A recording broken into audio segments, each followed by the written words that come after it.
Hello, life science students. We're going to have a brief discussion of the anatomy of the respiratory system.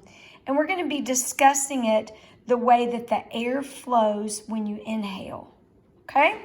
So the first thing that the air goes through are your nostrils and your nose and or your mouth. After that, it's going to go to the pharynx, which is at the back of the throat.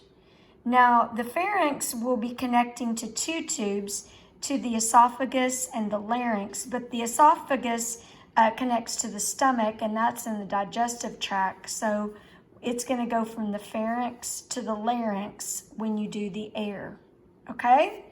Now, between the pharynx and larynx is a flap of tissue called the epiglottis. When you swallow, I switched to page 470.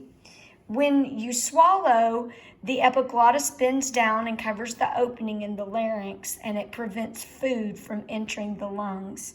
There is a separate structure called the uvula, and it keeps the food from going up the nasal cavity when you swallow.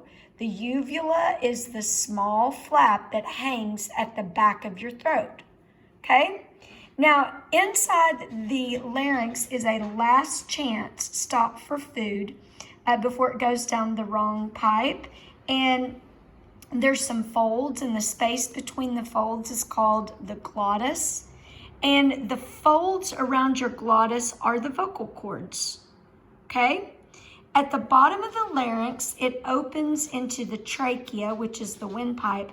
Now let's go look at this because you're seeing probably a close-up version of that. Those are your vocal cords open and enclosed position, and we can zoom in on that. That's what your vocal cords look like.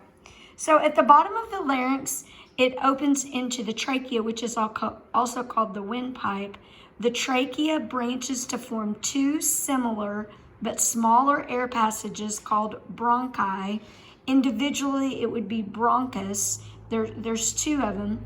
And so inside the lungs, the bronchi branch and rebranch to form bronchioles. And then after that, they will get even, go into a smaller area.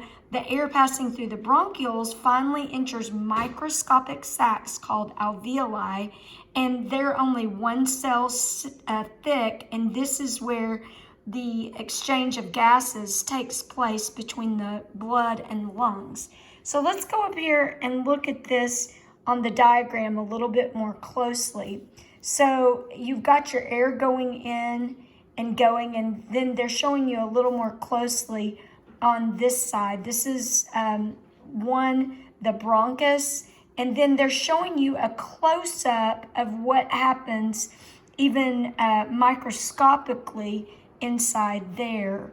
And this is where the exchange, we've got, let me get my finger in the right place, the oxygenated blood and the deoxygenated blood, they exchange right here in the alveoli. Okay, so what I need you to do on LMS, all I need you to do is to arrange the terms in the order that of where the air flows when you inhale. So I've made some cards for you to see. So this is the way the air flows when you inhale. Let me scoot that over. Okay. The first thing it does is it goes in your nose or mouth. Let me zoom out. It's already zoomed out. Okay, it goes in your nose or mouth. The next thing it does is it goes into the pharynx and then the larynx. Now, I didn't include the little things